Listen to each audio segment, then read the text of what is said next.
Okay, at 7:01, I will begin tonight's Lunenburg Select Board meeting of Tuesday, May 18th, 2021.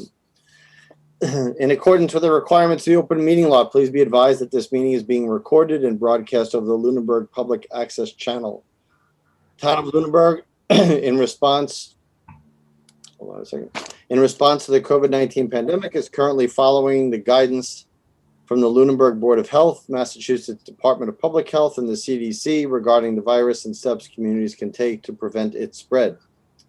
In accordance with the governor's order suspending certain provisions of the open meeting law, General Law, Chapter 30A, Section 20, all public meetings are being conducted remotely. This meeting will be broadcast live through local access cable, on Facebook Live, on the Public Access Facebook page, and on YouTube Live. And you will be able to find this on the Lunenburg Access YouTube channel within 24 hours after its conclusion. If you have a smart device, computer, smartphone, tablet, and you wish to participate in tonight's meeting, you can use the Zoom application, and the webinar ID for tonight's meeting is 909-174-0347. If you do not have or do not wish to use any of those devices but still wish to participate, you can join by phone at 888-475-4499. And once again, the webinar ID is 909-174-0347. If you wish to speak at any point in this meeting, if you are using the Zoom applications, please familiarize yourself with the raise your hand feature, which on most devices is under the reactions button somewhere in the application. On my computer, it's at the bottom. And if you are on a phone and wish to raise your hand, just type in *9 and I will call on you and ask you to unmute at the appropriate time. The agenda that was posted lists all the topics which may be discussed at the meeting and are those reasonably anticipated by the chair. Votes may be taken as a result of these discussions. Not all items listed may in fact be discussed, and other items not listed may also be brought up for discussion to the extent permitted by the open meeting law. Roll call to order. Mr. Marino. I'm here. Mr. Dwyer. Here. Mr. Franco. Here. Mr. Jeffries. Here. I, for myself, I am here. And Madam Town Manager, are you present? Present. Okay. At this point, we would normally do our Pledge of Allegiance. So would anybody like to lead us in the pledge, since a prior member is not here to lead us this evening? Okay. Well, I'll do it. Okay. Let me get the flag in the back. We see the flag behind you. Yep. Okay. Go ahead. I pledge allegiance to the flag of the United States of America and to the republic for which it stands, one nation, under God, indivisible, with liberty and justice for all. Thank you very much, Mr. Marino. Thank you. You're welcome. Okay, so before we get to, well, I'll start off public comment from the board this evening. I want to thank everybody who came out to vote on Saturday. In total, these numbers may not be exact. I don't have the final tally in front of me, but I believe around 819 people cast a vote on Saturday. So I want to thank those people for participating. And as a result of that, as you just heard in the roll call vote here, we have a new member. Mr. Franco has been elected to the select board seat as of Saturday, and he was sworn in yesterday. So I'd like to thank and congratulate Mr. Franco on winning the seat. And I also want to take the opportunity to thank Ms. Adams for her 3 years of service on the board. We can talk about results about the rest of the election later on in the comments, but I'd like to give Mr. Franco the opportunity if he would like to say anything. Thank you, Mr. Chair, and thank you to the rest of the board for welcoming me. I want to thank the voters of Lunenburg for placing their trust in me. It is a charge I take seriously, and I look forward to working with the other members of this board and all stakeholders on many of the issues facing our town. We've got a lot of big questions, and I want to encourage people of all perspectives to participate in the conversations. These are community questions, and you have to remember that the power ultimately lies with the people at town meeting. Get up on the issues, go to town meetings, make your voices heard on these big questions. These boards work for the people, and while we can guide the conversations, ultimately no big decisions can be made without the consent of the people. You are your own voice. Town meeting is your voice. I look forward to serving in a spirit of cooperation. And there may be times I disagree with other members of this board, and I'm not afraid to do that. But I will always operate in good faith and with intellectual honesty. I look forward to working in a spirit of compromise, hearing all perspectives, and trying to find common ground to create solutions that our town can move forward with. The election is over. I thank those who voted for me and put their trust in me. But now I work for everyone, and I take that seriously. My door is open to all. We are a community. Let us arrive at community solutions. People who have worked with me over the years know that I have a very open mind, that I consider all perspectives. I firmly believe that the best results are frequently the product of multiple perspectives. It allows us to find common themes and arrive at solutions that most people can be happy with, or at least live with. And that's what we should be striving for. Thank you. Thank you. Thank you. Yes, I will thank open you. it up to the whole board. If anybody has any public comment from the board. I just would like to publicly welcome Lou to the board and wish you the best of luck going forward. And I think based on what you just said, that we're going to be on the same page. Thank you again. Thank you. Anybody else? Mr. Chair, I'd also like to welcome Mr. Franco to the board. Look forward to working with you. And I'd also like to thank Ms. Adams for her service to the community. And I'm sure she'll continue to use her voice moving forward in the community. Thank you.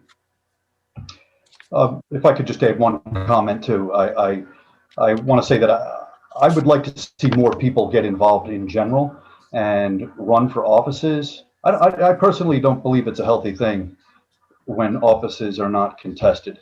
And I think every office should be contested in every cycle. And I respect people that stand up and do that. And I want to say that that includes Ms. Adams, and I thank her as well for stepping up. It's more than a lot of people do. And thank you.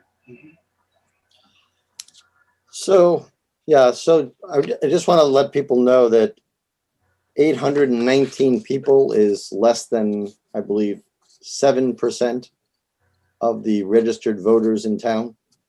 I wish I could say as we speak on the air live now that was an anomaly, that we've had great success in the past, but for many, many cycles, we have not had good turnout at local elections. I don't know why. I wish we did. In last year's, presidential election, we had like 82% of the electorate voted, and less than 8% in something that has much more of effect, closer to home, of what happens with taxpayer money, what gets happened to the town and how the town grows and how it evolves. I would hope we would get better participation. I say this all the time. I don't know what the secret is. I don't know what the magic phrase is, but having 819 people out of more than 8,200 registered voters is nothing to write home about. So for those people who did vote, I thank you. For those people who stepped up and ran, I thank you. And hopefully we can generate more interest in what happens in our own town in the future. Any public comment from the public?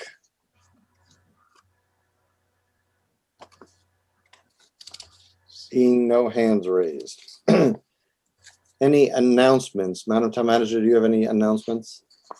Just two short ones. The election results the official ones are up on the website under news and announcements. So anyone wants to see the final tallies for each position that was on the ballot can go to the homepage and see that. And I'll announce this again in my town manager report, but there's another regional vaccination clinic, and that is tomorrow in Devens.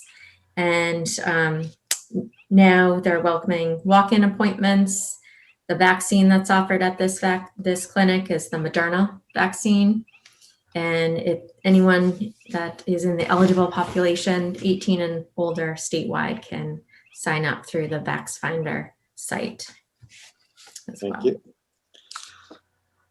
We received an email, you and I, Madam Town Manager, from the town clerk saying, indicating a failure to elect in certain positions. We should probably announce those and talk about Those how are- we're going.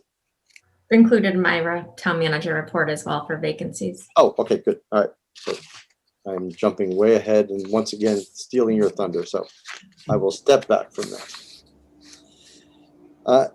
We have no appointments this evening. And we'll go to interviews, appointments, reappointments, and resignations. We have a ratification of the town manager's appointment of heavy equipment operator Leanda Farabee. And I will unmute the DPW director as well.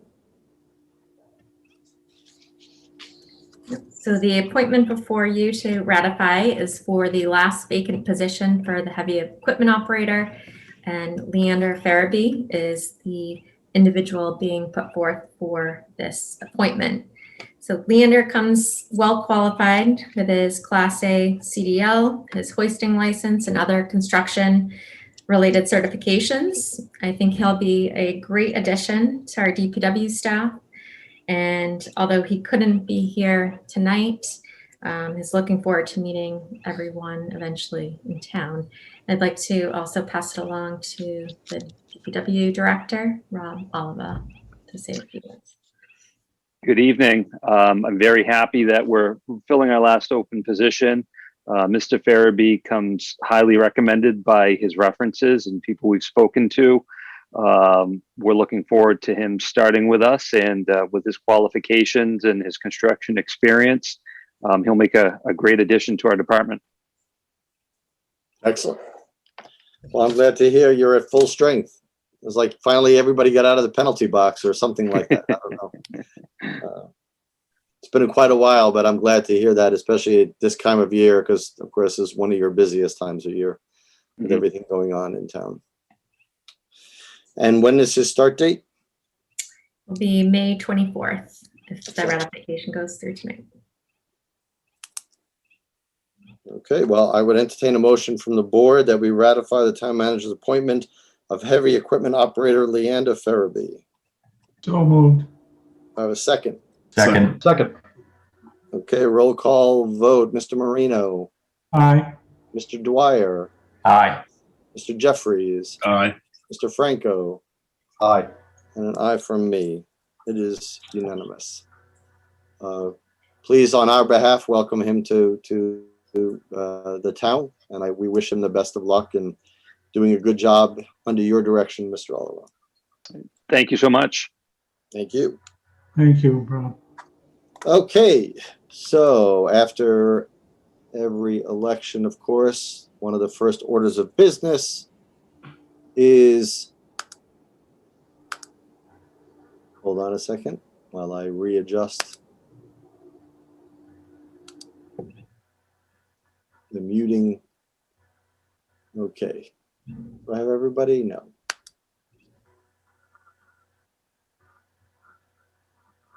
There we go. Okay, so when after an election and after a change, well, whether or not there was a change of board, there would still be the reorganization of the board. So basically, we'll do this position by position.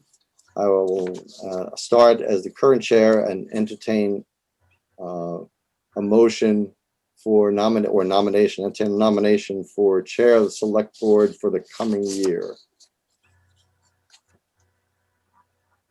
Mr. Jeffries. I nominate Mr. Alonso to be the chair of the select board. Is there a second? Second. Are there any other nominations for the chair? Seeing and hearing none.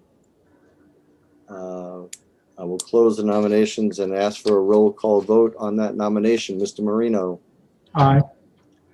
Mr. Dwyer. Aye. Mr. Jeffries, Aye. Mr. Franco, Aye. and I will abstain, and I appreciate all of your support and your continued confidence in me running as chair. I appreciate that very much. I would open the nominations for vice chair of the Lunenburg Select Board for this coming year.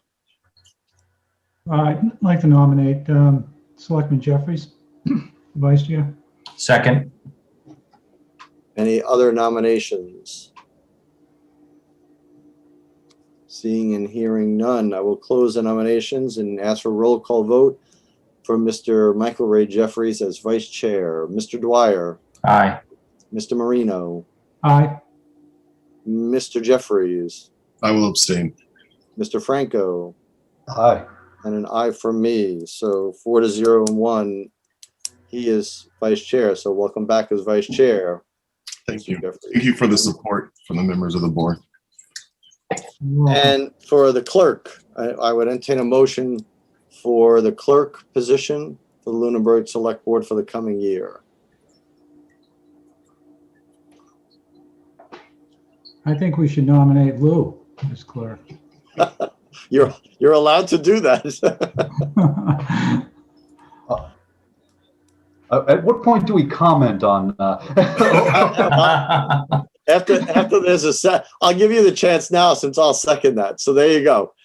First of all, before you comment on it, are there any other nominations? And I see none. So I will close the nominations and now you can have a comment period, Mr. Franco. Okay, I just want to say, I mean, I've served on numerous boards and I know that despite that, I mean, in each and every role you step into, in each and every board, there's a learning curve. And, you know, I would prefer to focus on my learning curve and getting used to the culture of the board and all. So if I were compelled to do it, I would accept, but I would prefer that someone else consider it. So That's all. before we vote, I will say that largely, unlike other boards and committees and commissions where the clerk is the one who takes the minutes, which is their biggest job, that does not happen with the Board of Selectmen. There is somebody else who's doing the minutes. So the clerk's role is largely ceremonial, and there are some documents that only the clerk signs. So I would promise you there is no additional learning curve to this. Okay, I will say though, just that I am aware that the clerk of this board does not take the minutes. Otherwise, I would have issued an outright refusal. But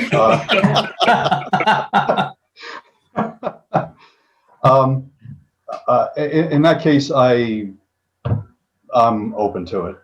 So, you know, I withdraw my initial pushback. Okay. Okay, any other comment? All right, Mr. Dwyer, Aye. Mr. Marino, Aye. Mr. Jeffries, Aye. Mr. Franco, I'll abstain. and an aye for me. So everybody, 401. We have reorganized. The only thing worse than being nominated is having a mandate. So, Wow. All right, Lou. Wow. First day on the job and he's using the word mandate. Very impressive. It's an esteemed position. You're like the sergeant of arms now. All right. So committee assignments is the next agenda item. And this is, I'm just bringing this up for discussion. No, we're not going to take any, votes or nobody's going to volunteer for these, but we will do that on our June 1st meeting. But in the Google Drive, which Mr. Franco, I'm assuming you have been given yes. the double secret probation password to the Google Drive. Yes, I have it. I'm in. Okay, yes. good. So in there is the current representatives of the assignments for both actual committees that the Board of Selectmen have membership on because of their definition. And then there's liaisons to committees and boards that we get, we try to monitor it to just so we know what's going on in those boards, although we don't have any official role at all. So look over the ones that, for all the members, look over that except for Lou, look over the ones you had, what you want to keep, if there's something you want to drop, if there's something you want to, rather try something else, please come prepared on June 1st meeting so we can go down this list and hopefully quickly dispatch these assignments. If you have any question, Mr. Franco, about what these liaisons are or what the committees are that we're talking about here, feel free to either ask now or you can ask me offline about what each of these committees are, especially some of the ones that begin with M, of which there are several that are, Massachusetts or regional committees. I appreciate that. At this time, I'll defer till later. Thanks. Okay. Next order of business, it came to my attention that something I thought when the 2-year hiatus and I wasn't on the board, I thought actually that the Green Communities Task Force was converted into a Green Communities Committee. It turns out that actually never was done. So we have a draft written by the town manager about finally changing the task force into a Green Communities committee, which would be a standing committee instead of an ad hoc task force. Has everybody had an opportunity to read it? Yes, Yes. Okay. Yes. very well written. Let's just discuss it here. Let's take it section by section. So section 1, would it be best if this is shared, Madam Town Manager, or do you think it's not necessary that we share this? Could share it. Let's see if I can. Do you have it readily open? Well, I can share it. I just want to know if it's something that we should do. I don't see an issue with that. All right, let me open it up then.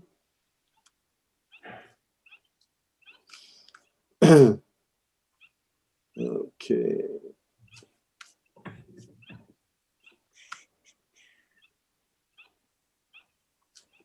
Okay. And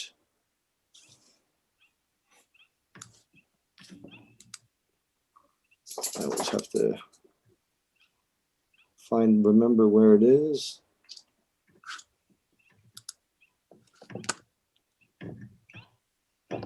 There we go. All right, share screen here. And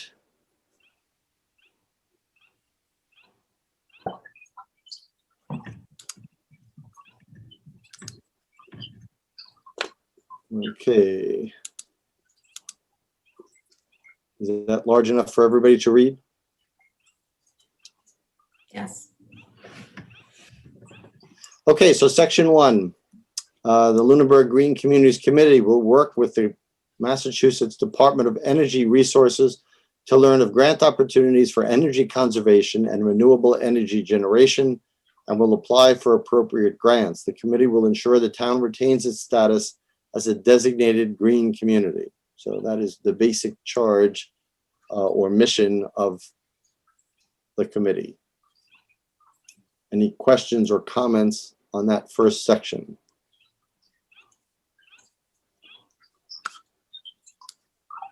Seeing none. Let's move to section 2, functions. Let's do number A. This is the mission is the Lunenburg Green Communities Committee will help raise awareness, educate, advise, motivate the town of Lunenburg residents and businesses to reduce waste, reduce energy use, conserve resources, reduce emissions and carbon footprint, and to embrace clean and renewable energy options.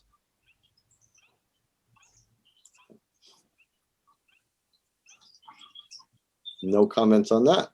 Okay. B, responsibilities. 1, identify and develop grant submission for Green Communities competitive grant annually that corresponds with the mission of this committee and is consistent with the town's goals. If anybody wants to discuss any of these points, I will pause instead of asking each time. And if I hear somebody, then I will stop. 2, develop action steps to ensure Lunenburg remains designated as Department of Energy Resources Green Community. 3, facilitate town participation in the Department of Energy Resources programs, grants, and incentives. 4, serve as an information resource for town residents and business owners on the benefits of energy and resource conservation.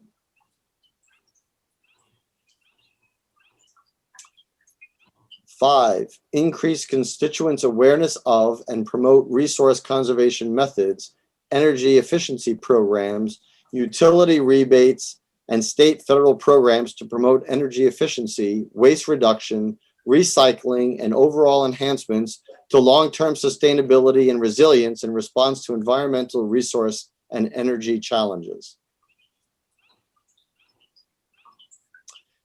And 6, report at least once annually on its activities to the select board. Okay, that is the full responsibilities. That is, in essence, what they have already been doing. Section 3, membership and meetings. Item 1, the committee shall be composed of 5 regular members serving 3-year terms appointed by the select board. 2 members shall initially be appointed to a 3-year term. 2 members shall initially be appointed to a 2-year term, and 1 member shall be appointed to a 1-year term. After the initial terms, all members shall serve a 3-year term. That is standard practice in all of our committees. Item 2, in addition to the regular members, the committee shall consult with the town manager, the town departments that oversee the facilities and energy accounts, the school superintendent, and the school facilities director that oversees the school facilities and school energy accounts in order to ascertain future energy projects, areas where energy savings is needed, and replacement schedule for vehicles. So in that line, Madam Town Manager, if we can change the word were to where and the verb is to are.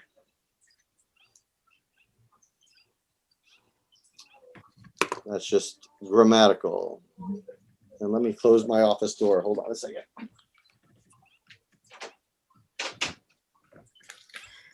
Thank you. Okay, item 3, voting power. All duly appointed members shall have full voting power. 4, resignation. Members of the committee shall notify the chairman of the committee and the town manager of their resignation.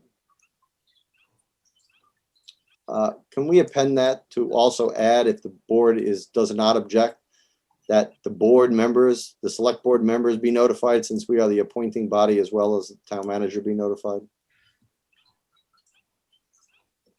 Is there any objection to that addition? Not here. Okay. Vacancies. All vacancies shall be filled in the same manner as the original appointment.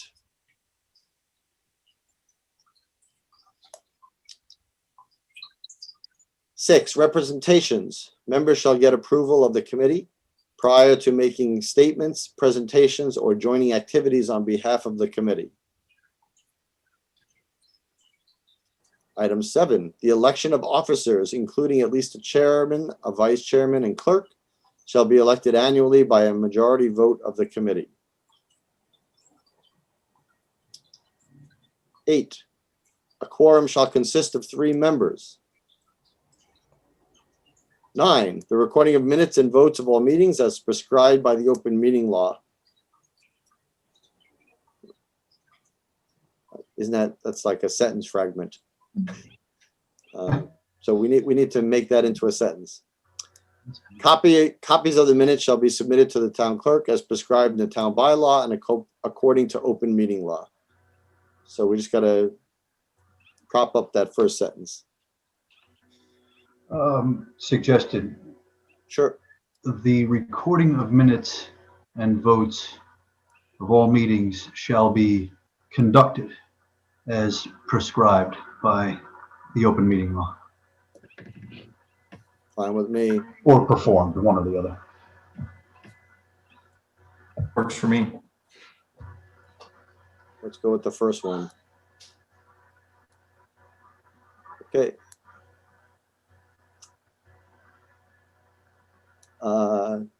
Hard to believe that number 10 is necessary, but let's use it. The committee shall comply with all state laws and local bylaws. That's helpful advice in general, I think. So that is the charge. I personally think it's fine, but since this is the first time it has been presented to the public, we will let the next 2 weeks go by and see if anybody has any interest in commenting on this. I would open it up. We have members of the public here. If anybody from the public would like to comment now, or they can comment by email or anything. Otherwise, we will bring this up at our next meeting. And without further ado, if there are no changes, we will ratify this and work toward making this a permanent standing committee. Okay. So that will be back on the June 1st meeting, please. Animal Control Officer 2021, the first quarter report.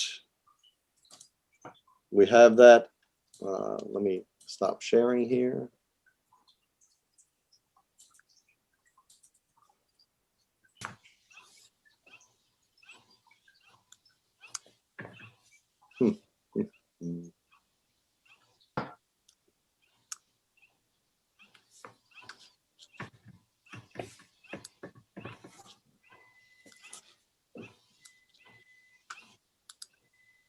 There we go. Any questions about the Animal Control Officer's quarterly report? I see nothing outstanding. I wish I was the yellow lab. It was up at Cherry Hill. With an ice cream. What day was that? I don't remember. This is the second entry. January 4th. Was it? I guess it was closed then. Never mind. I think February was the only month where there was actually like a week and a half break between calls. So yeah, it's kind of always amazing to see how many calls the animal control officer responds to, how many cows are in the middle of the road, and the amount of loose dogs. Yeah. Yeah, and deer. Which, matter of fact, 1 minute's fate at the front bumper of a police car a couple weeks ago. Wow. All right. Well, again, unless there is anything of note there, we have that. I thank the animal control officer and the police department for continuing to provide these reports. We have approval of minutes of May 11th that now, thank you to Mr. Marino, now closed at the proper time and not 4 minutes after we started. So that was a good catch there, Mr. Marino. Yeah, I thought Well, you want to change that. Unless there, I think she did, didn't she change it? Oh, yeah, no, she did. No, I remember you commented that it was such a quick meeting, and I looked at it and I said, wow, it was a quick meeting. 4 minutes. Yeah. So unless there are any amendments or anything, I would entertain a motion that we approve the minutes of May 11th, 2021. So moved. Do we have a second? Second. Okay, any further discussion? All those in favor, Mr. Dwyer, Aye. Mr. Marino, Aye. Mr. Jeffries, And I for myself, Mr. Franco was not there, so cannot approve the minutes. Warrants. I went to town hall and signed the following warrants last Thursday. Accounts payable warrant in the amount of $1,763,055.82. The large sum of that was due to some bonds that were paid off or funds redistributed. That's why it's a higher than usual number. Payroll deduction warrant in the amount of $588,962 even. Payroll warrant in the amount of $425.82, which obviously was omitted from the final one, which is the full payroll warrant in the amount of $988,006.88.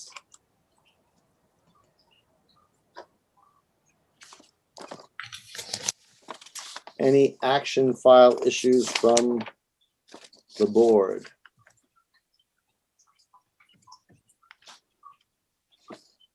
I do have one I want to bring up for a future agenda item. It became apparent and brought to my attention in the reading of the sign bylaw that we passed during the year that disqualified or disallowed anybody putting signs on town property at all.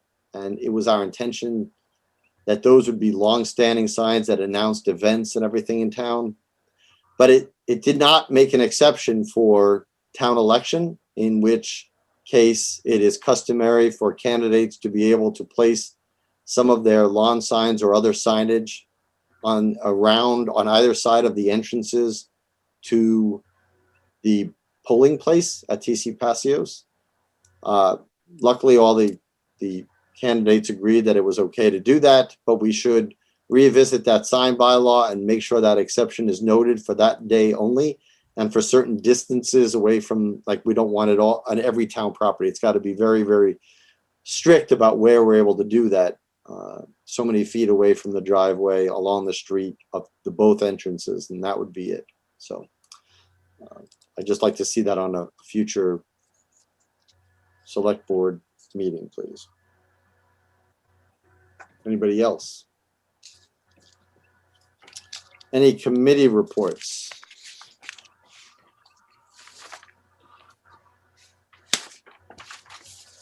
None.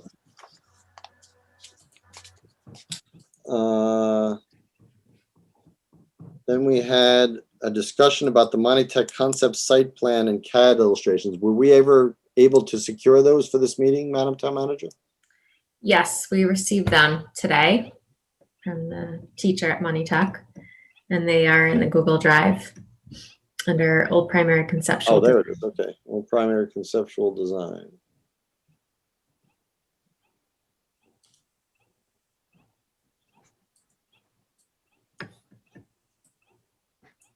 So there's 4 AutoCAD illustrations and the draft site plan.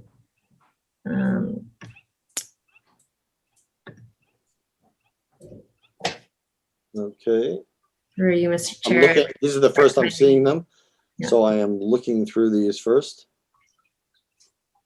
I would- Before, Recommend starting at the site plan document, and that kind of we can hone in, because I did correspond with the instructor after I received these today. If it was possible still to do any further amendments after tonight's meeting, and it is. So I think it's a good idea that this could be used as a basis for when we go into who we're going out to bid and selecting a landscape architect. sure. Okay. So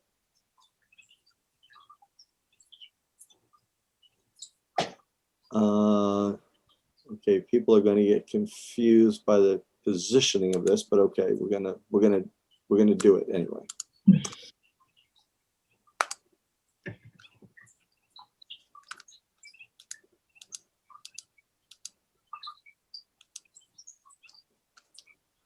Okay, the reason I say people might get confused is that this is coming in from Mass Ave is up at the top, coming down. And you see the building to remain. This is the Historic Society building. And this is the plan here. There's an existing home, this residence right at the bottom here. So this part of School Street has to remain as that's their address and that's their driveway. So we have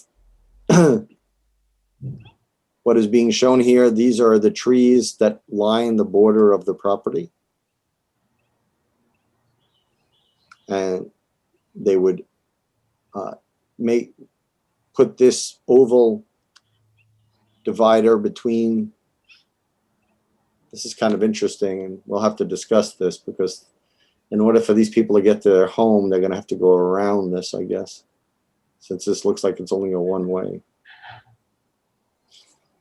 It shouldn't be problematic, I guess, but we have to discuss what constitutes a street. That may not be allowed, but we can discuss that.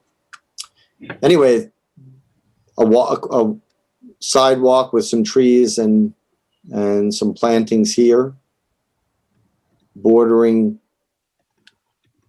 parking spaces around the perimeter here.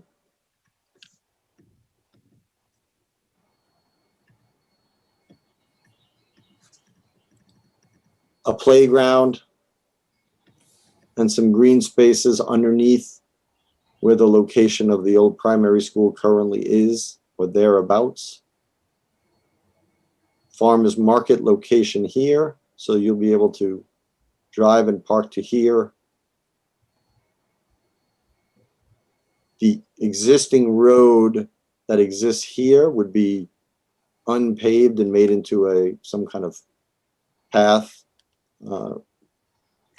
of some kind, whether it would be, we haven't talked about materials, but this is the vision at least.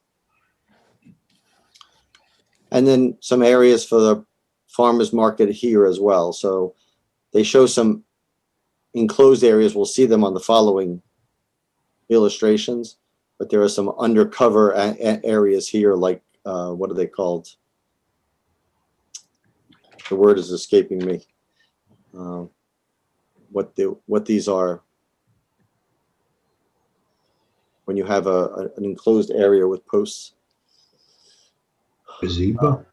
What? Well, it's not a gazebo. I mean, a gazebo is what they're showing down here, but it's a Kind of like a tent. yeah. Well, except it's not. There's no sides. All there is a top and post. We'll see them. But these would be areas for the farmers market, which is we'd have to ask them how many tent areas, how many displayers they get here. It's like a picnic shelter, right? Yeah, I know. Exactly. That's what it is. Except there's a word for it that I can't recall. Anyway.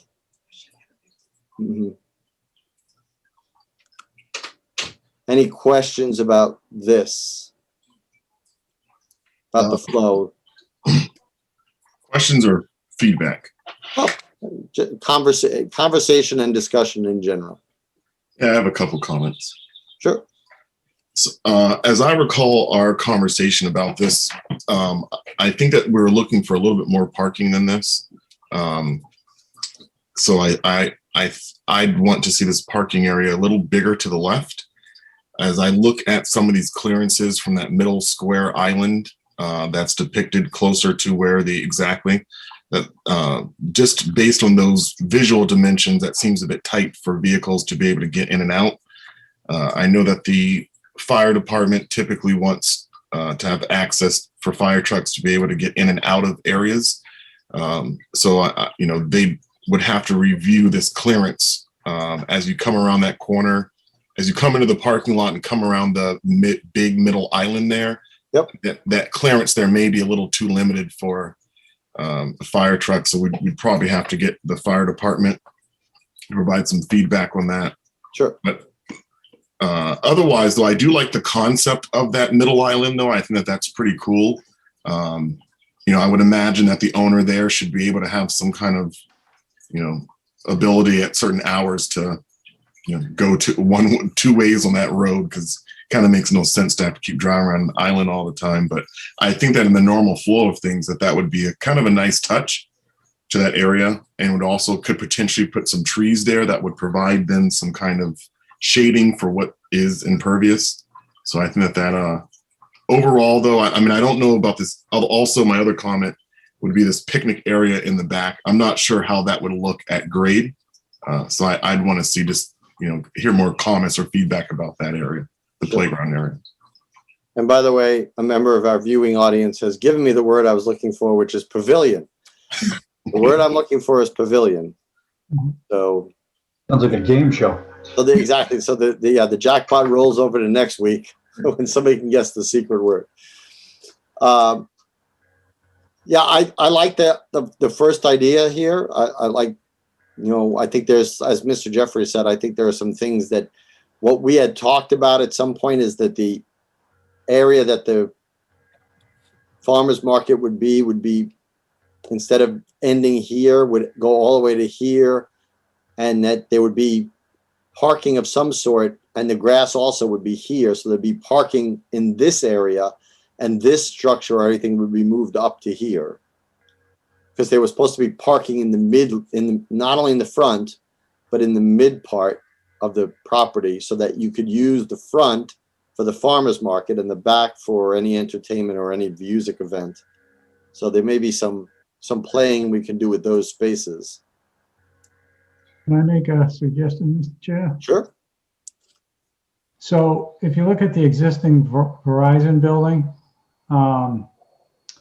between that and we'll say the Ritter, there's a fairly large piece of undeveloped property where the old police fire station used to be. Yep. And I would suggest that as an addition to this project, to pave that and add some spots there, because you're going to need, this is going to require a lot more parking than what's shown in this plan. And that would probably give you another 10 or 15 spaces, maybe 10, probably 10 spaces. And it probably would, during the daytime, during business hours, maybe even, as long as the RIT is still being used, and maybe helpful to them too. And I don't think that would be very, too costly to do if if it was done in conjunction with this plan. Oh yeah, we could extend that and see what that. I guess we should start looking. I mean, this is a conceptual plan, and we should start overlaying this on what the property lines are and where that Verizon building ends, like where of its property limits end, and the same thing with the residents there. We want to make sure we don't intrude on anything in there. Do you have the aerial I took of that area? Yeah, I don't have it readily available. I mean, I have it somewhere. Yes. I can email it to you right now if you want. Because that gives you an idea. There's still quite a bit of space. For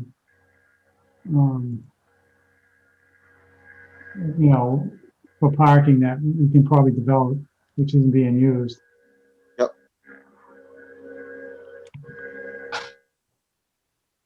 Mr. Chair, Madam Town Manager. so what you referred to earlier as far as where the pavilion is depicted, are you saying swap that area with where the parking area with the small square Yes. is, and then put parking where the pavilion is, and kind of do a wraparound? Yes. Okay. That's one of the things we talked about on that Halloween meeting last year. Mhm. That way there'd be a front area of use, and there'd be a side area of use, and then the back area, and there'd be a parking lot at the front, very front here, up to here. And then there'd be another parking area here. Now that Mr. Marino is saying, put one up here too. So, So two-way traffic around the pavilion area to the back piece? Well, I guess it could wrap. I mean, you could make that one way because that's not a street. So that could be one way if we wanted, but it could be two-way. It may be more confusing to people if it's one way. It depends on how much space there is available. I mean, you have to So- start playing with the spaces. Mr. Chair, one thing we talked about is utilizing, they have the gazebo and music event area, and that's kind of a natural amphitheater down there now. Yep. As we're talking about parking, I agree with the comments that we need to look for more ways to create parking here, because I think it'll get a lot more traffic than the number of spaces that are shown on the site plan. One of the things that I think we should consider is maybe not necessarily, creating all paved parking areas, that because we know some events will more than likely have higher requirements for parking, maybe have an overflow gravel parking area. Yep. To reduce the amount of asphalt that we need. So it'd be relatively low use. So that might be one way to save a bit of money as well. Absolutely agree. It also is more sightly, I think, too. Easier to maintain. Where one were you thing- talking about that, Mr. Dwyer? I'm not quite sure. I don't know if your idea, I like the idea of extending the parking on the left, and maybe we pay for a portion there, and then, maybe we double the size of that area. You have an overflow area about the same size of the pavement you have. I have to play with the sketch a little bit, but that's just what I'm thinking. So we don't have to, we don't create an acre of asphalt if we don't need it. Yeah, totally agree with that. I just think as I look at this more, I'm sure that there's street regulations that we're not going to be able to do this one way. The street ends here.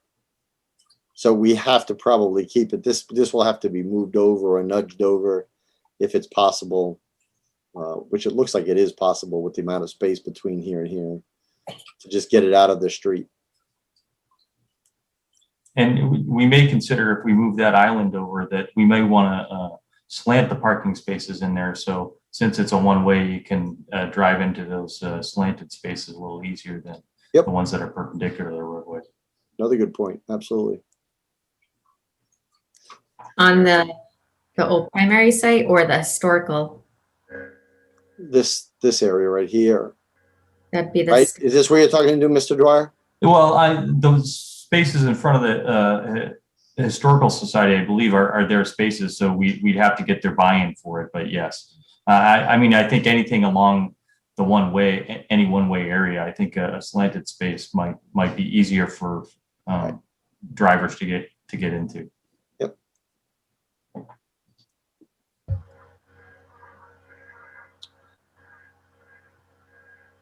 Should we see the renderings? Before we go there, I had one additional thought. We're just on parking, because right now in the current use where this island is, we have about 10 parking spaces roughly that's already in use. And with this island design, we're losing that. And then those 10 spaces basically get added below. So what's depicted is not really any increase in parking, or not a significant increase in parking. It's just a couple, I'm counting about 5 different additional spaces plus the handicap, the ADA compliant spaces. So I think we may want to have a number in mind of how many parking spots we want to squeeze in here. Yep. At a minimum. Yep, I think that's going to be the question they would ask, I guess. Yes. I don't know what that number would be, but I would imagine it's at least 50. No. Between this area and the area that Mr. Marino referenced. But we'd have to look at, I wonder, for instance, one way to measure is how many people, when they have the band concerts at the current gazebo, how many people park around there, and use that as a gauge, because obviously that's a regular event in the summer, which brings up a good point. I have no idea if they're doing it this summer or not, but that'll be another question. Yeah, I think we have to come up with a count. I don't know how many there are here. Looks to me like they're about, I don't know, 25, 20. It's about 30. Okay, so that we have all this area here that could be, as Mr. Dwyer said, could be, you know, gravel driveway or something. Gravel parking, I meant. As long as whatever we have in the gravel, like if we do this swap, if we move the pavilion area forward and this behind, so we can get some things in here. I can't see a farmer's market going on at the same time as the band, any music event. Unless, well, I guess they have their own music event, but I doubt they would use the gazebo for that. We have to, I mean, there's a lot of people we have to run this by. Historical Society, people running the farmers market, the public safety, DPW. There's a lot of people are going to be involved. So I'm glad we have, I want to, on behalf of the board, Madam Town Manager, if you would pass along, as I have had no contact with the Monty Tech students or teacher, thank them for this conceptualization. Yes, I Let's have. look at some of their multiple times. renderings here. Yes, thank them and the students for all their hard work. So here's the entrance. So the first thing is the entrance to the park here.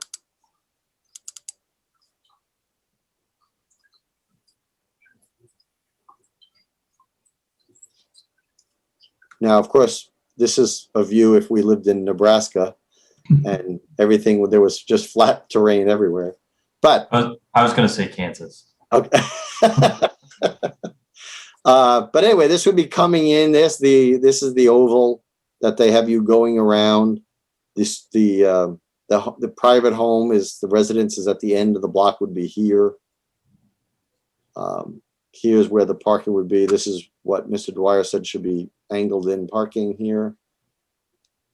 There's a nice path going through here to walk through. Some nice plantings. We'd be looking back. There's the top of the pavilions. So this is like right at the beginning, like the Verizon building would be right off. If you made from where your vantage point is here, if you turn to the left sharply, you would have the Verizon building kind of right next to you.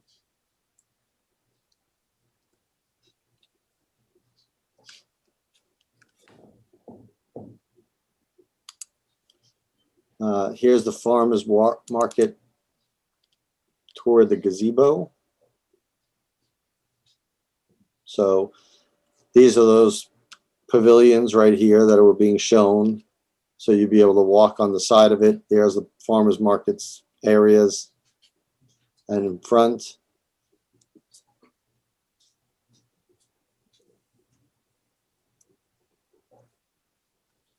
From this area, it actually seems like it would be nicer to leave it as is, because if we replace that with parking to the left there, I think it would change the flow a little. I was thinking the same thing.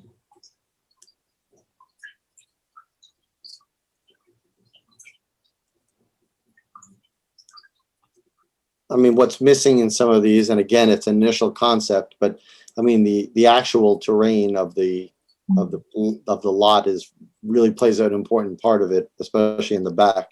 So where we're seeing this gazebo, that's really pretty much downhill for a decent drop of, what do we get? We estimated about a 15-foot drop in elevation, somewhere thereabouts, 10 to 15 feet.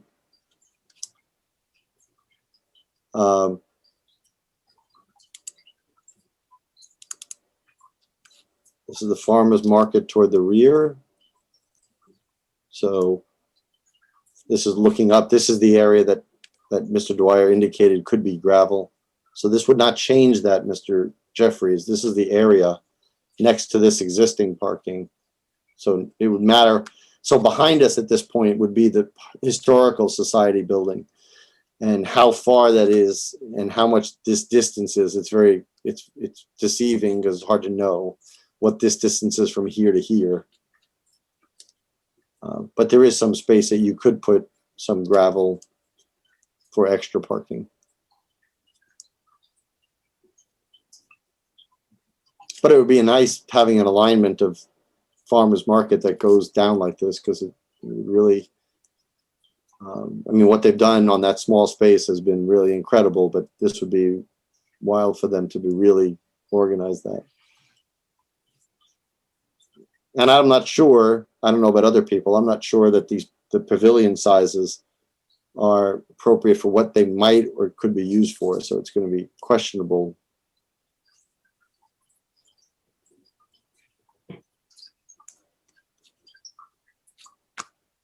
I've seen some towns that will actually take pavilions like that and rent them out to residents for, parties, things like that. Sure. And it's an I can see opportunity to put some solar panels on top of it to. Yep. Well, we can power we can put some area lights in the area. Just one thing that's missing from here is any lights, and we could have solar powered walkway lights, not necessarily street lights, but walkway lights at least. So this is, again, this is same view as the first view, I believe, just a little bit further down.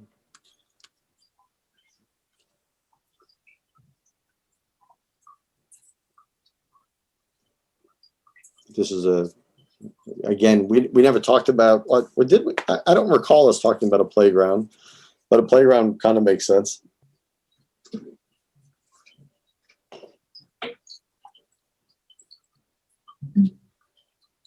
One thought I had is, looking at this, if that were to be swapped, I'm sure you want to get feedback from other boards and community members, but having a playground in that same area that visually parents can see their children playing, I think is an important aspect. Yep.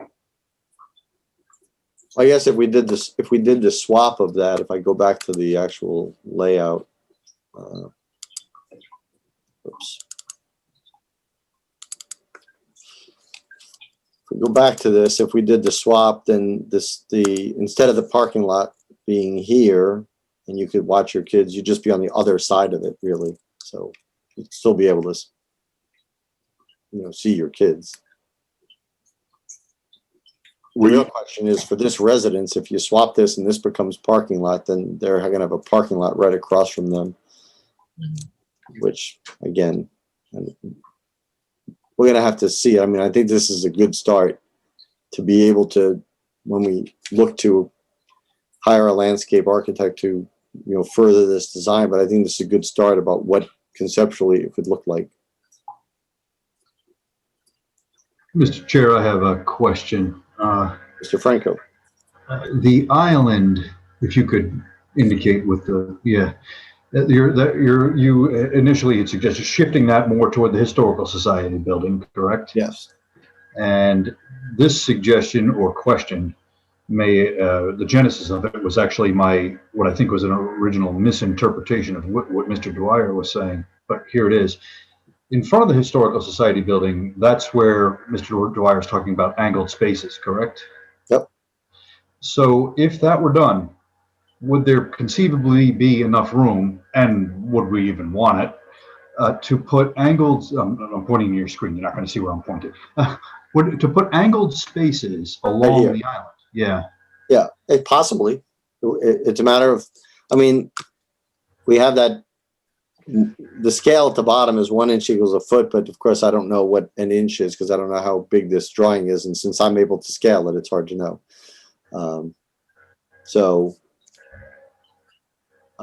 Yeah, I mean, it's potentially, that's one of the things to look at. Yeah.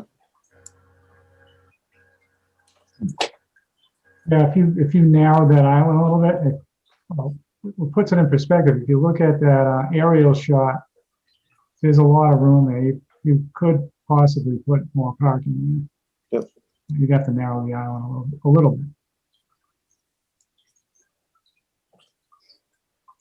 I think the only thing that I think we didn't talk about that we maybe should talk about is public bathrooms. Yep, that's a good point. Yes. The island's 28 feet wide. The scale on the drawing is 1 inch equals 4 40 feet, and I just measured off using a PDF scaler of 0.7 inches for the width. So that comes up. Wow. Okay, so how much space, if you can do that, Mr. Dwyer, how much space from the back of this car, this space right here to Yep. the island? We That's gotta be like have, 30 feet then, right? no, it's 1.1 inches, so that's 44 feet. 40, okay. So I think to Mr. Franco's question, if we angle these, we probably have plenty of room to put angles on this side too, especially if it's a one-way. I think so, yes. Usually I think the parking spaces, let's see what their length is. These may be a little short. They show 20 feet. Yeah, no, so that's right. So if you want, I think that's absolutely right. I think you could get additional parking along the island. Yep, cool. You'd have to shrink it up though, wouldn't you, Todd, a little bit?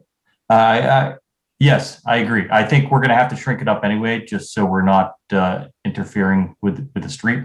But that's something that will be worked out with School Street. But yeah, I think absolutely. I think maximizing parking where we already have pavement is something that we should really try and do. No, I totally concur. The least amount of impervious surface, the better. Where do you think a good location for, kind of a public bathroom would be? It depends on what kind of public bathroom we're talking about, I guess. Is it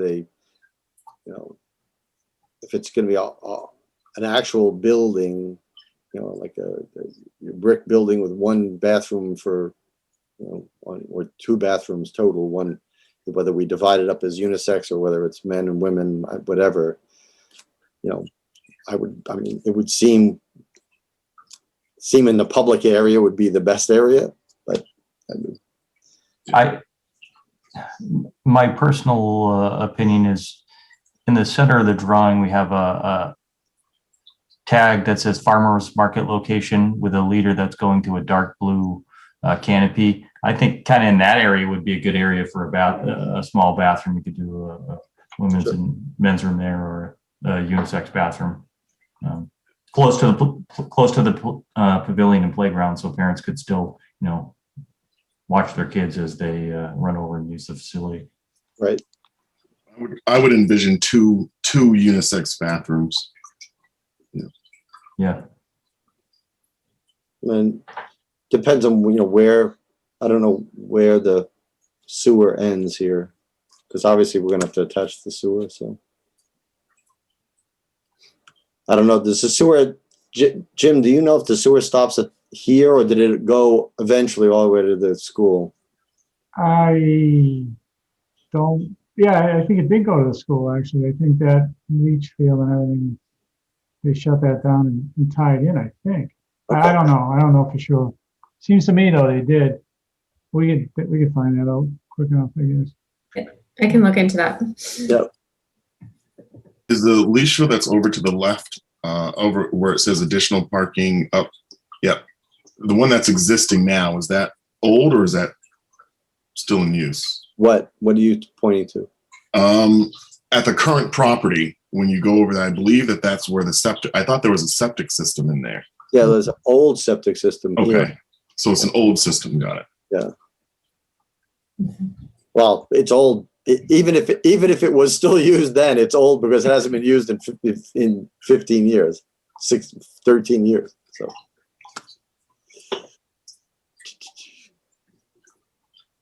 Well, I think this is a great start. And I think this is I'm glad they got it to us in time when we're able to do that. I mean, you say they could make revisions to this? Is that possible? Is that what you said? Yes, it will be different students because the students that worked on this will be graduating. But the teacher would be guiding them as well, but it's possible for them to do further edits. And what is our timeline? This is an open question to the board. What is our timeline for looking to get someone hired with the money that was approved at town meeting. Soon as possible. Yeah. I would think so too. I agree. So let's use this as a jumping off point to get some interviews for some, landscape artists who can take this to the next step, that they can meet with the board. I think this is going to have, obviously going to need to have its own workshop and own evening agenda item, so we can hear from the public once we get further along after some meetings with the board or a subset of the board.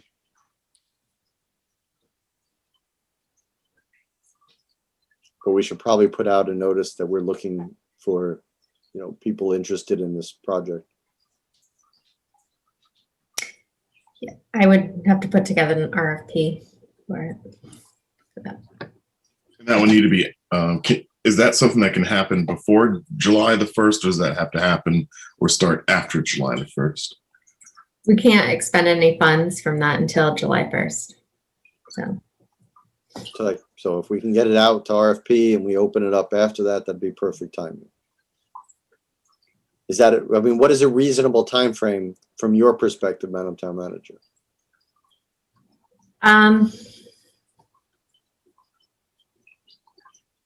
To put the RFP together, it depends what exactly, how detailed the board would like to get. But I think by the second or third meeting in June, we could have a draft. Okay.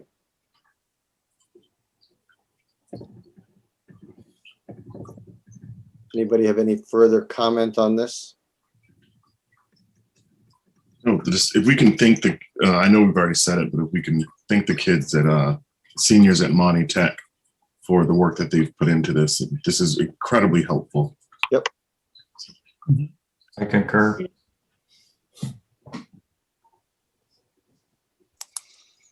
Okay, so this is to be continued, and we should start thinking about that RFP draft. It would be nice to try to come to some conclusion of this, or to some plan that's, decently far along by the end of the summer or middle of September. Would be nice to start, having public forums, or even before then. Really want to try to get this. We have good momentum and we have a good plan, and I'd like to get the public involved as soon and as soon as possible, and get their feelings about it, and hopefully get their enthusiasm about it and support for the project.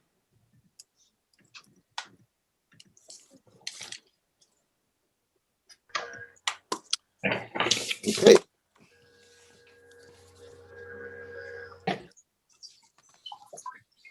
And we are up to town manager report and COVID-19 update.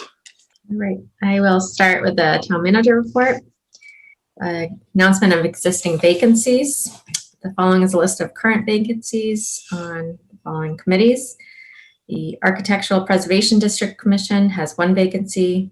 Board of Assessors has 2 vacancies.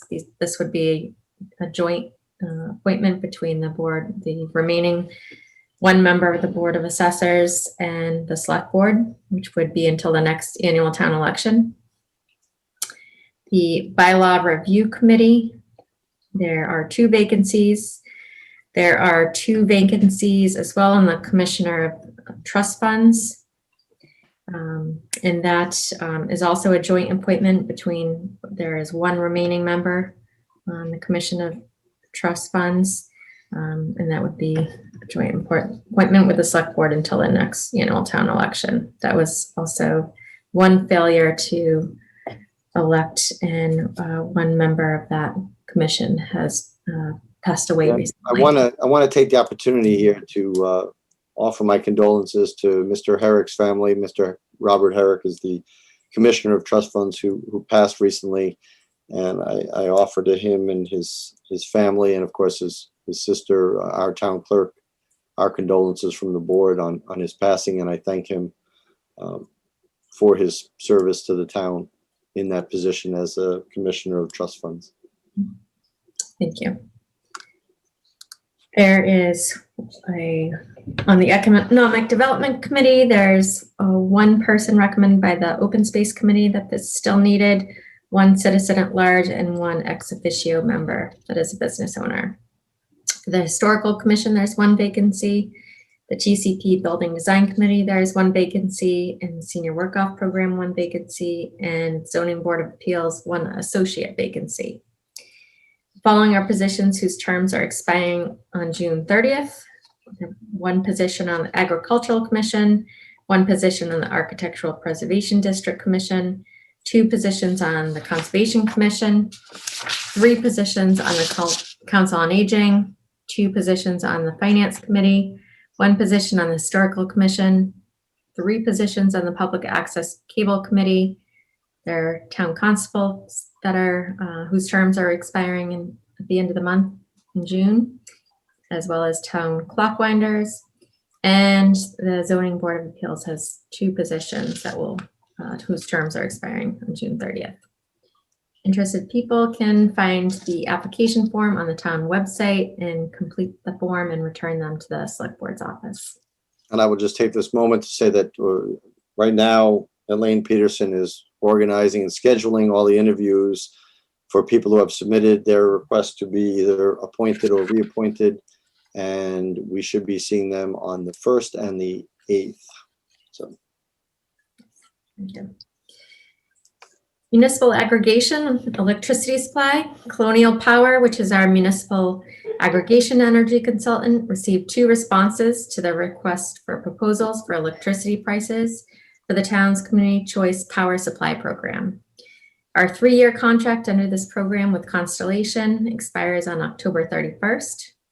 And as of November 1st, 2021, the electricity supply agreement will be with First Point for a rate of 0.11210 for 36 months, so a little over 11 cents. And residents and businesses can opt in and out of the program at any time. Currently, the basic service rate with Unitil is 0.09554, 9.5 cents, until December when their winter rates go into effect. Residents that want to switch out of the Muni Ag program to the basic service rate offered by Unitil can do so and switch back to the Muni Ag program when the rate is less than the winter rates under Unitil. In a public announcement, notice will go out later, closer to when that change will take effect. For invitation for bids, the assistant town manager is issuing an invitation for bids for the ADA work at the Norris Cemetery parking lot this week. In December, we were awarded $32,000 from the Mass Office on Disability, and there's a capital article for $20,000 for this work as well. The public safety carport project will be advertised next week with filed sub-bids due June 15th and general contractor bids due June 22nd. Due to the rising construction costs, we anticipate that bids will come in higher than our original estimate.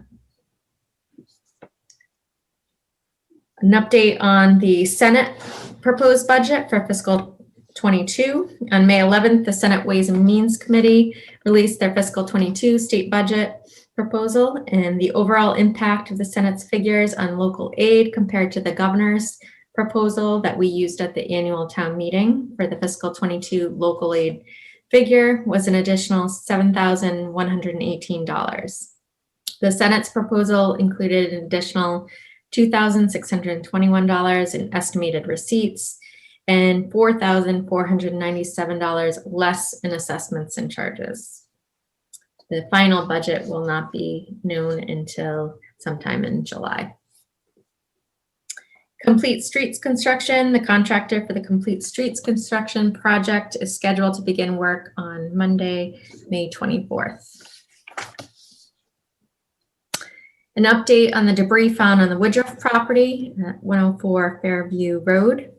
On May 13th, I received the environmental site assessment report from the environmental consultant we hired to perform a field reconnaissance survey to determine the extent of the debris and any potential solid waste materials, and identify and quantify those materials.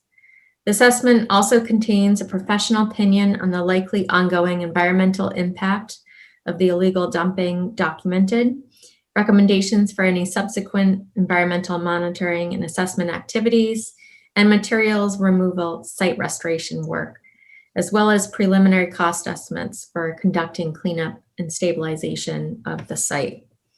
The primary materials deposition area is approximately 40 feet in width and 100 feet in length, with a minor volume of scattered items up to 60 feet beyond the primary area. The site is situated on approximately a 2-to-1 horizontal to vertical wooded slope abutting the easterly bank of the Catacoonamug Brook. By appearance of materials exposed, the dumping likely occurred in the mid-1950s to early 1970s. It is estimated that approximately 150 to 200 cubic yards of solid waste materials are located at the site, with a majority being metals such as appliances, boiler components, storage cabinet, ductwork, pipe, sheet metal, fencing, and various containers. An estimated 15 to 20 cubic yards of asphalt shingles are located at the top of the slope. No clearly identifiable asbestos was observed, and it appears that solid waste were not dumped in the brook itself or its bordering vegetated wetlands. 3 dwellings within the service area of the municipal water system would appear to be located within 500 feet of the dumping site. The current stable condition of the site and the duration since the materials were deposited there occurred, when it occurred, would indicate negligible adverse impact expected from the dumping area on residents in the immediate area. The consultant did not issue any recommendations for follow-up surface water or groundwater testing or decomposition gas monitoring based on the current site conditions. If the town did pursue removal of the dump site materials, they would need to be handled as solid waste, likely requiring placement in a container, truck, or trailer for off-site transport to a permitted local transfer station or landfill. Since current solid waste regulations ban landfilling of metals, white goods, and whole tires, these items may be directly delivered to vendors providing those recycling services. Access to the site is constrained by tree cover and the steep topography, and would be, and the way to the site would be by way of cart roads along the field edges from Fairview Road. This will limit the time of the year that trucks could access the site. Due to the tree cover and slope, an approach that would minimize tree cutting and undermining the bank to the brook would need to be planned. An excavator with a boom with a bucket or a chain and lift would be the recommended approach to remove the materials from the basin, and a front end loader would be required to put solid waste materials in a roll-off box or dump truck. All work would require work within the 100-foot buffer zone and require the approval of the Conservation Commission. The consultant estimates that the cost of removal would range between $72,000 and $84,000. This would require a town meeting appropriation. I've also been in touch with the Conservation Administrator and the Conservation Commission Chairman, and understand that the Commission visited the site this past weekend and will be discussing this at an upcoming meeting. Any questions? Any questions about that?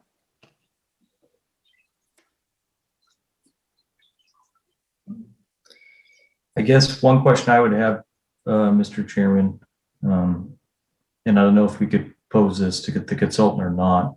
Would it be legal and less disturbing to the area to cap this in some way and leave it in place rather than remove it? That would be a question we could pose, I guess.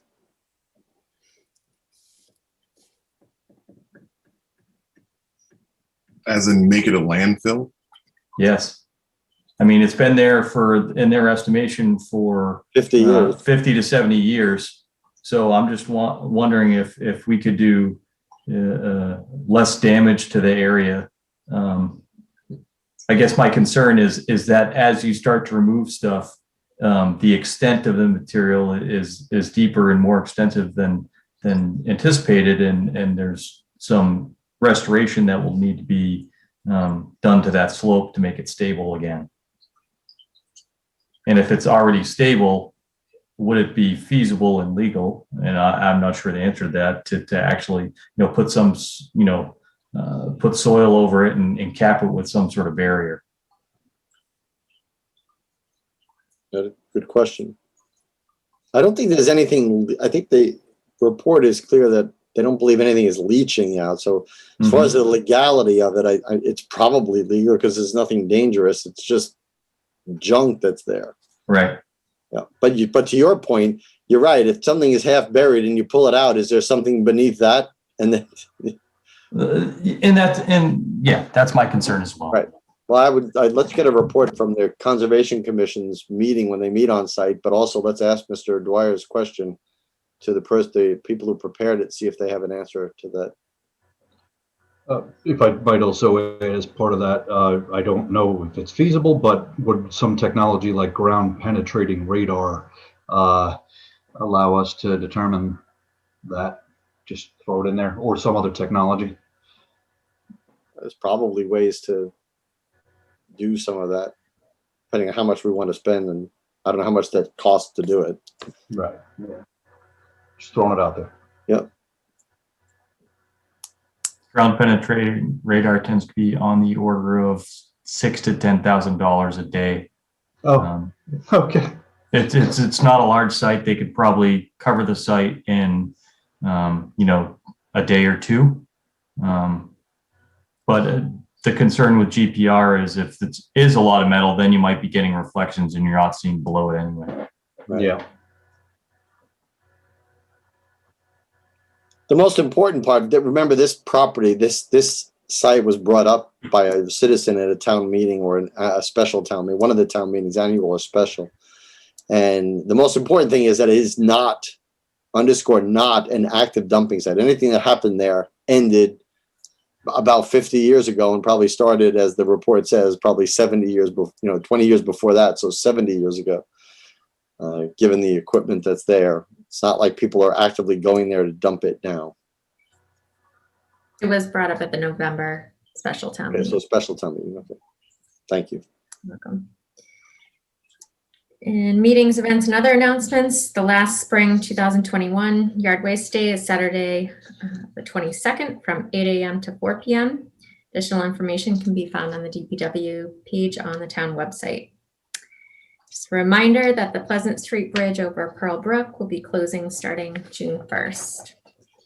And the Lunenburg Farmers Market on the Ritter Lawn will be commencing Sundays, starting June 13th until October 10th, 10 a.m. till 12:30 p.m. and with the exception of Sunday, July 4th. Are there any other questions on any of the other items I reported? Mr. Jeffries, you have your hand up. Yeah, this maybe could have been brought up under action items. I know that I reached out to the town manager about this. So I'm just making this for the board's awareness.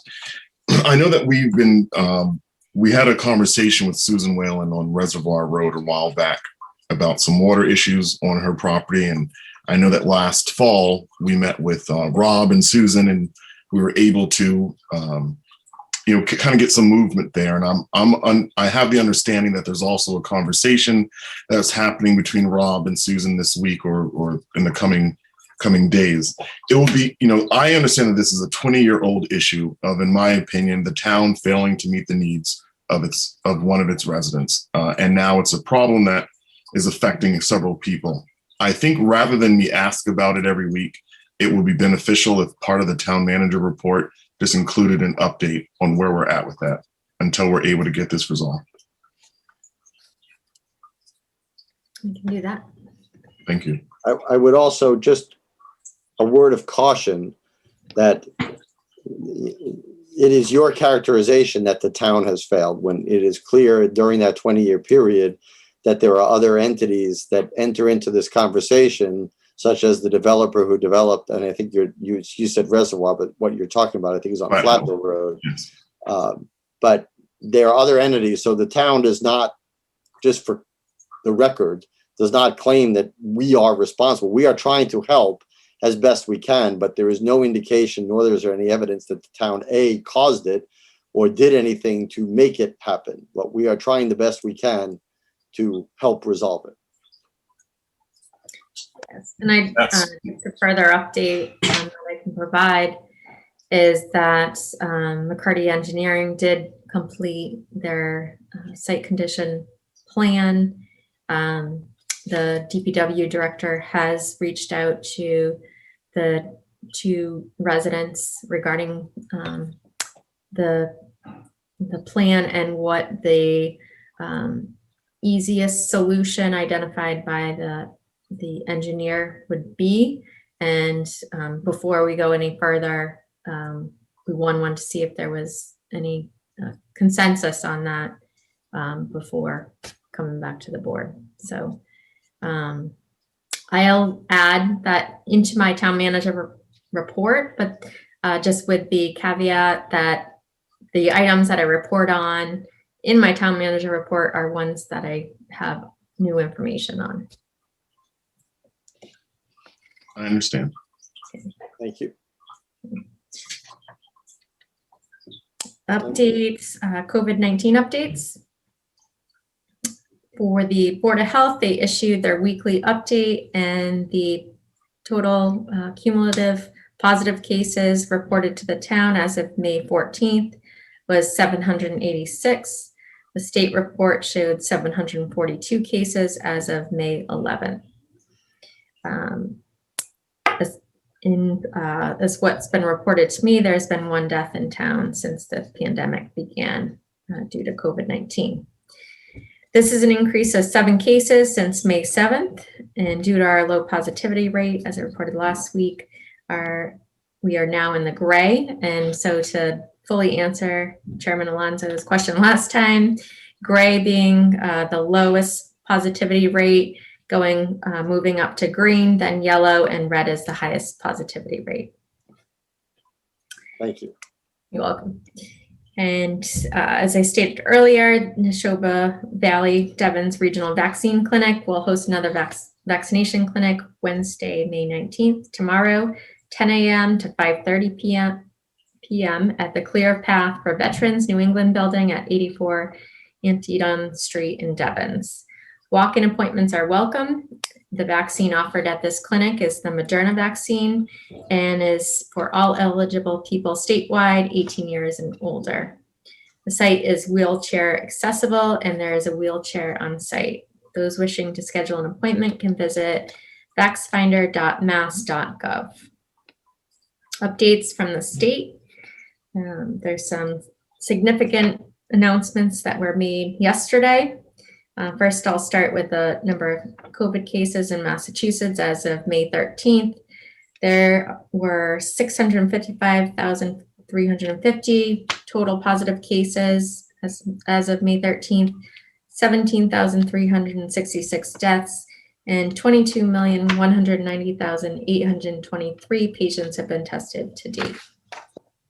The 7-day average of percent positivity is now 1.02% in Massachusetts.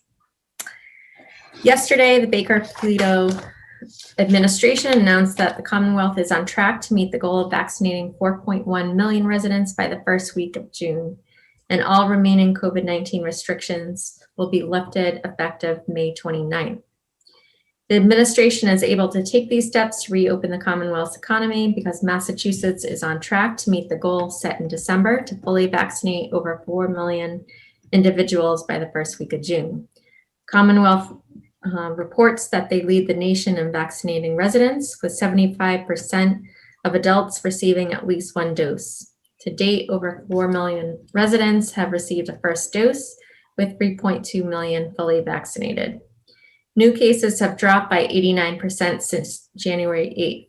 COVID-19 hospitalizations are down 88% since January 1st, and the positive rate is down by 88% from peaking at 8.7% on January 1st to 1% today. So effective May 29th, all industries are permitted to open fully, with the exception of remaining face covering requirements for public and private transportation systems, schools, and facilities housing vulnerable populations. All industry restrictions will be lifted, and capacity will increase to 100% for all industries. The gathering limit will be rescinded as well on that date. All industries will be encouraged to follow CDC guidance for cleaning and hygiene protocols. Face covering guidance. In line with updated CDC face covering guidance, the administration will rescind the current face covering order and issue a new face covering advisory effective May 29th. Non-vaccinated individuals are advised to continue wearing face masks and to continue distancing in most settings. The advisory will also recommend fully vaccinated individuals no longer need to wear a face covering or social distance indoors or outdoors except for in certain situations. Face coverings will still be required for all individuals on public and private transportation, including ride shares, livery, taxi, ferries, the MBTA, commuter rail, and transportation stations, healthcare facilities and providers, congregate care settings, and health and rehabilitative day services. Face coverings will also remain required indoors for staff and students of K through 12 schools and early education providers. For youth and amateur sports face covering guidance, effective today, May 18th, the youth and amateur sports guidance will be updated to no longer require face coverings for youth athletes 18 and under while playing outdoor sports. Effective May 29th, all youth and amateur sports restrictions will be lifted.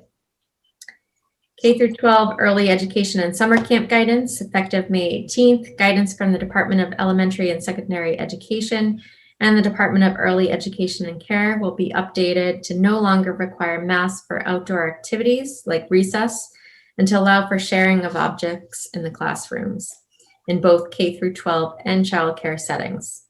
This guidance will remain in effect beyond May 29th. The administration will release updated guidance for summer camps effective May 29th, which will include no longer requiring masks for outdoor activities. State of emergency order. The governor will end the state of emergency on June 15th, and the administration will work with legislative and municipal partners during this period in order to manage an orderly transition from emergency measures adopted by executive order and special legislation during the period of the state of emergency. As stated at today's municipal CEO briefing with the state, the lifting of the state of emergency does not indicate this ends the public health emergency. The end of the state emergency will lift all the issued executive orders that were adopted in special legislation, such as outdoor dining. That executive order will allow that until 60 days after the end of the state of emergency. And public bodies will no longer be able to meet entirely remote beyond June 15th. It is noteworthy that municipalities and private businesses can still have stricter guidelines than the state and require patrons to wear masks within their establishments. At this point, regarding our meetings and what will go into effect then, I'll ask for a little more leeway and as far as that date, because there's still some planning to do since we just received this announcement yesterday. So I still have a lot of planning with the appropriate departments, staff, and as well as PAC and IT to work out all the logistics. So we do have until the June 15th date to have in-person meetings, fully in person for our board members and committee members. And our buildings are all fully open right now for the public to come in. So that I would ask until a future meeting, and I'll make an announcement at hopefully our next meeting. Well, we should plan from this, we should plan no later than June 22nd, which is our last meeting in June, to be on site at that point. if not We earlier. were required as of June 15th to have fully in-person board and committee member meetings. Beginning when? That's the first day, so we need to have it before Right. that, you're saying, okay. No, so that's June 15th is when that state of emergency is lifted. So on that date and after that date, So I'm saying, so our June 15th meeting has to be on site, is what you're saying. yes. Okay. That's how I would interpret that. Okay, well, then we should plan it for then.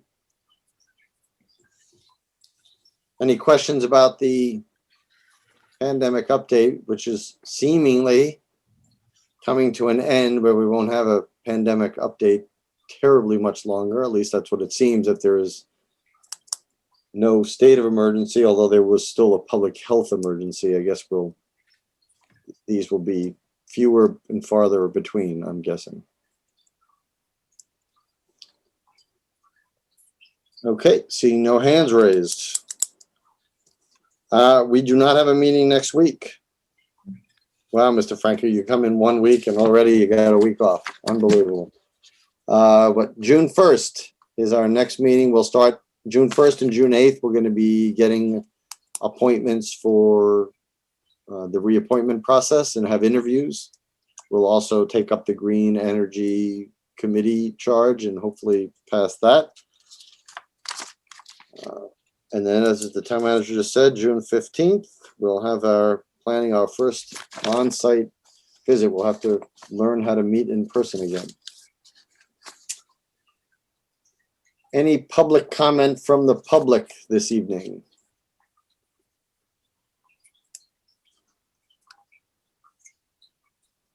Seeing no hands, if you are on the phone and you want to raise your hand, it's *9 in case you wanted to ask a question. Okay. Caller 1, you have the air. I think it's *6 to unmute to our phone caller. There we go. Mr. Chairman. Mr. Rogers, it seems. Yes, thank you. Dave Rogers, 82 Highland Street. First of all, I'd like to welcome Mr. Franco to the Select Board and thank him for participating, and I'm sure he'll be very successful. I'd also like to thank everyone that was elected or ran for positions, and especially Katie Adams, who spent an inordinate amount of time, and I wish her well, as I'm sure everybody does. I watched with interest this evening when Rob Oliver talked about the DPW edition, and I wanted to share with you a situation that you can classify under It's a Small World. I went down to meet Rob, and as soon as I walked into his office, I could see that he looked just like a fellow that I graduated from Nichols College with 56 years ago, Bob Oliver. And I asked him if that was his dad, and he said it was. So it really is a small world. And I'll tell you that Rob's dad, Bob, was a standout baseball player, and he did marvelous things academically. And he received a gold N at the commencement and in the program as well. And I had, on the other hand, a little note next to my name that indicated that I was the founding member and a full participant in Kappa Kega Phi. So we were on absolutely opposite ends, but I look forward to a great time with Rob, and I'm sure he'll do us a great job.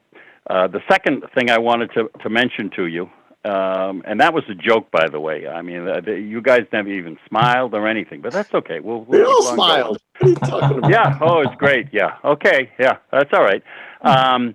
I couldn't disagree with your position relative to going forward on the land in the center of town. And I'll tell you why. to my knowledge, nothing has been done with the APDC group, and that we haven't put that to bed. Is that correct?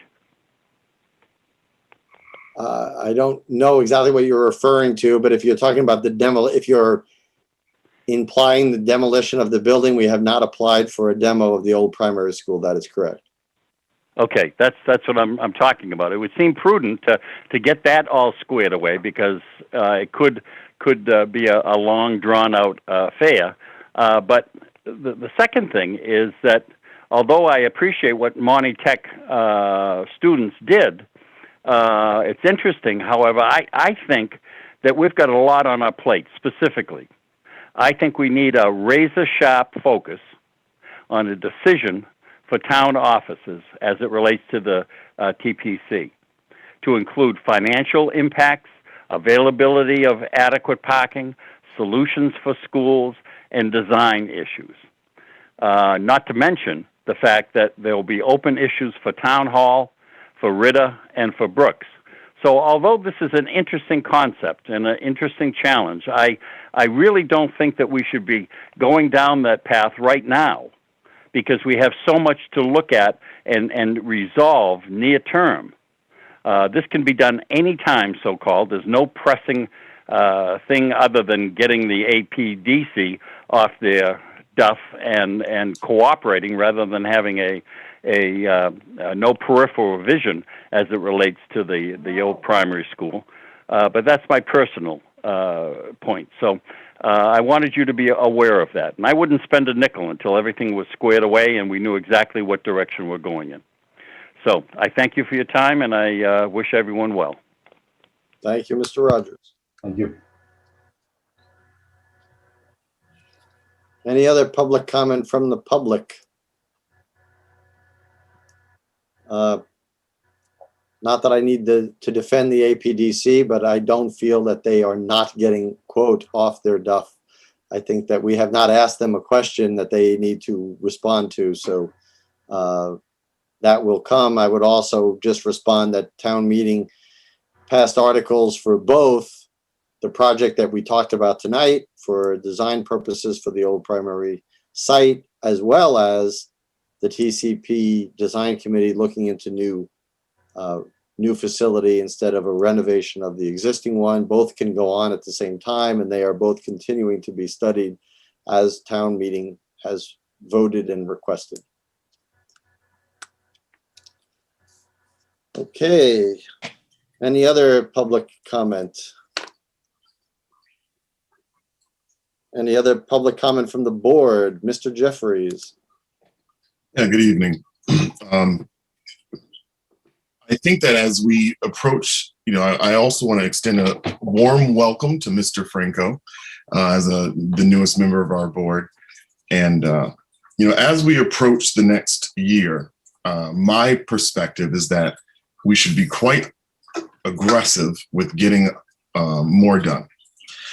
So, I would like to see, and I know we're going to talk about our goals at an upcoming meeting, but I believe that we can walk and chew gum, and I think that we can get more done. So I hope that over the course of the next year that we will develop a plan for the old primary lot, that we will be able to present the town with options for the TCP land, that we will have concrete senior tax relief, that the issue at 925 Mass Ave, the old gas station, that will be resolved, that we will establish a citizen and student award, that we will stand up a facilities department, that we will develop a plan for what we can do with Ritter and Town Hall. And I know that sounds like a lot, but I believe that we can get it done. One thing about our community, and I'm a property professional, and one thing about property that I know, that the average American lives in their home for 8 years. Only 37% of the population lives in a home for more than 10. So typically, the people who are involved in town government are in that 37%.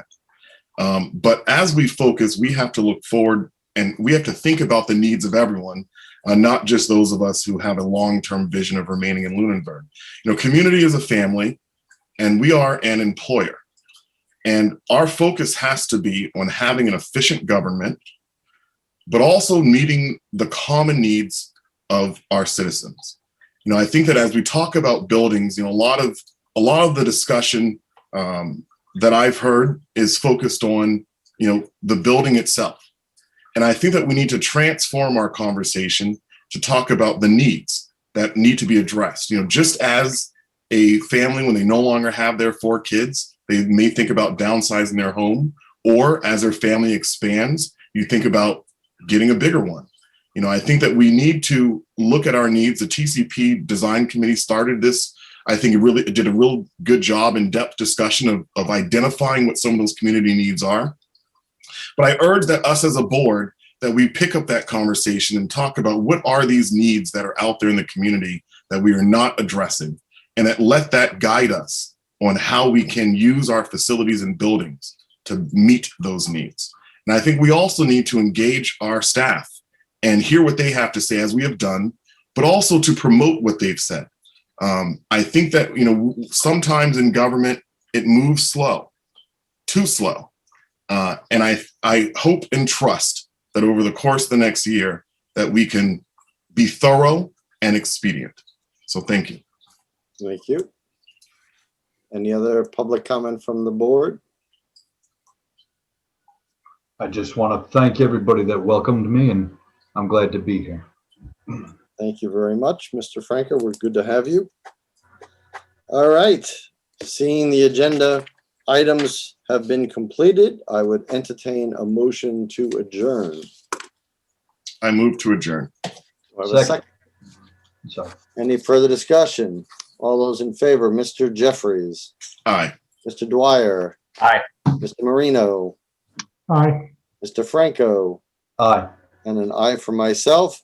No meeting next week, remember. Next meeting, Tuesday, June 1st. Because of that, that's the day after Memorial Day. Please come to the Memorial Day ceremony at Veterans Park at 10 a.m., Mr. Jeffries, is it? That's correct. 10 a.m. It's always a wonderful ceremony. I apologize for not being able to attend this year, but I know it'll be wonderful. It will be on site, so it'll be one of the first things that are actually an in-site thing other than town meetings, so that will be helpful. And until then, everyone, take care of yourselves, take care of each other. See you on June 1st. Night, Good night. Good night. Thank you.